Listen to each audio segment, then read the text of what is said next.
اب یہاں جو بات میں چاہتا ہوں کہ آپ پر واضح ہو جائے، اس حدیث میں دونوں چیزوں کو پیرلل لایا گیا، من قام رمضان من صام رمضان، پیرلل، بالکل متوازی، ہم وزن اعتبار سے، من صام رمضان ایمانا واحتسابا غفر له ما تقدم من ذنبه، من قام رمضان ایمانا واحتسابا غفر له ما تقدم من ذنبه۔ اب سوال پیدا ہوتا ہے قیام اللیل سے مراد کیا ہے؟ یہاں پہ میں نے تراویح کا جو پس منظر ہے وہ بیان کر دیں۔ دیکھیے جیسا کہ ہم نے خطبے میں بھی دیکھ لیا، اللہ نے قیام اللیل جو ہے اسے فرض نہیں ٹھہرایا، تطوع، قرآن مجید میں بھی اس کا کوئی ذکر، احادیث میں اس کی تشریح و ترغیب پوری ہے۔ ایک اور حدیث بھی ہم بعد میں پڑھیں گے۔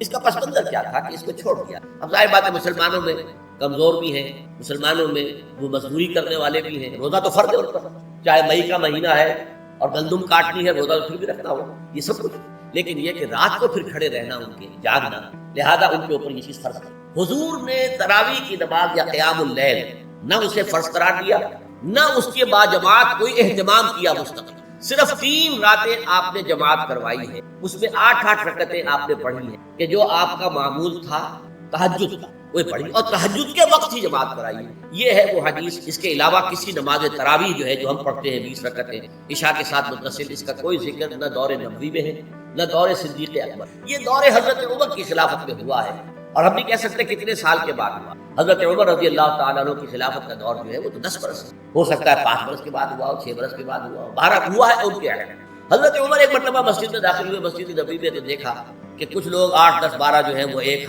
جو ہے حافظ کے پیچھے کھڑے ہوئے اور قرآن سن، کچھ دوسرے کونے میں کھڑے ہیں، کچھ کہیں اور کھڑے ہیں، مختلف جماعتیں ہو رہی ہیں۔ تو انہوں نے سوچا کہ کیوں نہ ان سب کو ایک امام کے، اور اس کے لیے لوگوں کی سہولت کے لیے عشاء کے ساتھ متصل کر دیا، اس لیے کہ تہجد کے وقت اٹھنا جو ہے وہ ہر کس و ناقص کا کام نہیں، کہ عشاء کے بعد اگر تھوڑا سا اضافی وقت ہو صرف، تو یہ ہر شخص کر لے، مزدور بھی کر لے۔ لہذا آپ نے یہ نظام تجویز فرمایا کہ عشاء کے متصل بعد 20 رکعت نماز پڑھی جائے اور ایک امام کے پیچھے۔ یہ گویا کہ اجتہاد ہے حضرت عمر رضی اللہ تعالی عنہ، اس کو آپ نے خود بدعت بھی قرار دیا، لیکن بدعت حسنہ، بدعت کس اعتبار سے؟ لغوی اعتبار سے، نئی بات، اس لیے کہ حضور کے زمانے میں نہیں تھی، تو یہ اس طریقے سے ایک نئی بات، لیکن یہ بات چونکہ بہت اچھی ہے، بہت عمدہ ہے۔ آپ جب یہ نظام چل پڑا تو ایک دن مسجد میں آئے، دیکھا کہ صحابہ کھڑے ہیں اور ایک امام کے، آپ نے فرمایا نعم البدعۃ ھذہ، یہ جو ہم نے نئی بات شروع کی ہے یہ بہت ہمارے ہاں اہل حدیث حضرات بھی در حقیقت حضرت عمر یا کسی اور خلیفہ راشد کے فعل کو وہ سمجھتے ہیں کہ یہ ایگزیکٹو آرڈرز ہیں، یہ ہمیشہ کے لیے نہیں۔ حضرت عمر نے اپنے دور میں نظام قائم کیا، ان کے دور کے لیے ٹھیک تھا، یہ ہمیشہ کے لیے وہ 8 ہی رکعت میں قائل ہیں، وہ تہجد والے ہیں، لیکن اس میں بہرحال انہوں نے بھی خود یہ اضافہ کیا ہے کہ وہ 8 رکعتیں وہ عشاء کے ساتھ متصل پڑھتے ہیں، تہجد کے وقت نہیں پڑھتے، اور حضور نے تو صرف 3 روز جو ہے وہ کرائی تھی جماعت، وہ لوگ 30 دن یا 29 دن پڑھ رہے ہیں، تو اضافہ تو انہوں نے بھی کر دیا، تو نظام میں تبدیلی تو ہو گئی۔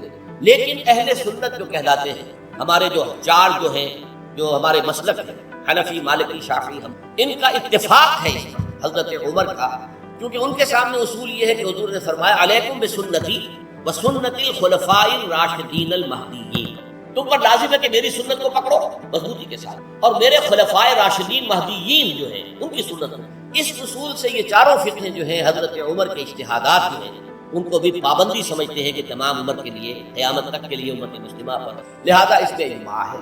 اور یہاں تک کہ یہ سب سے آخری جو اس میں مسلک پیدا ہوا ہے زمانی اعتبار سے، سب سے پہلے مسلک جو ہے حنفی پیدا، پھر مالکی پیدا، پھر شافعی پیدا ہوا، اور پھر حنبلی آخری۔ اور امام احمد ابن حنبل بہت بڑے محدث تھے، مسند احمد ابن حنبل جو ہے وہ بہت بڑی کتاب ہے، بہت اہم کتاب ہے، جامع کتاب، تو ان کے ہاں بھی 20 رکعت، چنانچہ حرمین شریفین میں، سعودی عرب میں، مکے اور مدینہ منورہ میں جو نماز تراویح ہوتی ہے اس کی 20 رکعت، لیکن اہل حدیث حضرات جو ہے وہ اس 8 کے بھی، بہرحال یہ ایک اختلاف ہے جو میں نے منظر بیان، لیکن اس 20 رکعت نماز سے ادا کرنے سے، جو کہ زیادہ سے زیادہ 50 منٹ یا 1 گھنٹہ رکھتا، اس سے وہ قیام اللیل کا حق ادا نہیں ہوتا۔ قیام اللیل کا تو کچھ اور ہی تقاضا ہے۔ قیام کسے کہتے ہیں؟ یہ سورہ مزمل سے واضح ہوتا ہے، یا ایھا المزمل قم اللیل الا قلیلا نصفہ او انقص منہ قلیلا او زد علیہ ورتل القرآن۔ آدھی رات یا آدھی رات سے کچھ کم، یعنی تہائی رات یا آدھی رات سے کچھ زائد، 2/3 رات، یہ ہے قیام اللیل۔ چنانچہ سورہ مزمل ہی کی آخری آیت جو دوسرا رکوع مشتمل ہے جس پر، اس میں صاف کہہ دیا گیا ان ربک یعلم انک تقوم ادنی من ثلثی اللیل ونصفہ وثلثہ وطائفۃ من الذین معک۔ اے اللہ کے نبی، اللہ خوب واقف ہے کہ آپ بھی اور آپ کے ساتھ ایک جماعت بھی رات کو کھڑی رہتی ہے، 2/3 رات یا آدھی رات یا 1/3 رات۔ یہ سارا معاملہ جو ہے قیام اللیل کا، گویا کہ کم سے کم 1/3 رات پر اس کا اطلاق ہو سکے گا، یہ نہیں کہ 1 گھنٹے اور اس کے ضمن میں دیکھیے حدیث، تیسری حدیث ہے عن عبداللہ ابن عمرو بن العاص رضی اللہ تعالی عنہ، یہ وہی عبداللہ ابن عمرو ہے جن کی میں نے آپ کو حدیث پہلے سنائی ہے. یہ ساری رات کھڑے رہتے تھے، پوری رات، اور ہر روز روزہ رکھتے تھے. حضور نے منع کیا، لا تفعل، مت کرو. رضی اللہ عنہما، یہ خود بھی صحابی ہے اور ان کے والد عمرو بن العاص بھی صحابی ہے. ان رسول اللہ صلی اللہ علیہ وسلم قال، کہ اللہ کے رسول صلی اللہ علیہ وسلم نے فرمایا، الصیام والقرآن یشفعان للعبد، روزہ اور قرآن بندے کے حق میں شفاعت کرے.